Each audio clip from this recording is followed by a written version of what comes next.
Oil seal and shaft sleeve removal and installation video tutorial. The first step is to remove the oil seal sleeve. Required materials and tools: oil seals, shaft sleeves, guide sleeves, precise knives, sealant, installation tooling. Step 1. Oil seal and shaft sleeve removal. Step 2. Remove the screws on the shaft seal cover plate. Be careful to keep the removed screws. Step 3. Position the guide sleeve onto the rotor shaft. Then open the shaft seal cover. If you can't open it by hand, you can use a tool to gently knock the shaft seal cover. Rotating shaft seal cover. Then lift it upward to remove it. After removing the shaft seal cover, promptly clean off residual sealant from the surface.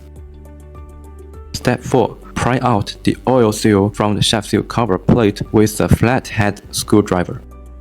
Step 5. Seal the compressor head using tape or other sealing materials to prevent foreign objects from entering the compressor head during shaft seal removal. Step 6. Cut a notch in the shaft sleeve to be replaced using a cutting machine. Gently tap the sleeve outward with a flathead screwdriver to remove it. The above completes the oil seal and shaft sleeve removal procedure. The following section details the oil seal and shaft sleeve installation procedure. First, install the oil seal. First, apply sealant to the oil seal mounting surface. Then, install the oil seal. When placing the oil seal, pay attention to its direction. After the oil seal is correctly placed, evenly drive the oil seal into position using installation tooling. Then evenly apply lubricating oil to its surface. Oil seal installation completed. Next, install the shaft seal cover. Before installing, apply sealant. Meanwhile, pre-apply sealant to the shaft sleeve mounting areas as well. Align the shaft seal cover plate over the guide sleeve at the midpoint. Then install the shaft seal cover. Remove the guide sleeve. Install the shaft seal cover plate screws. Then tighten the screws in a crisscross pattern. Finally, install the new shaft sleeve using proper tools. Then mount the shaft pin. Oil seal and shaft sleeve installation completed.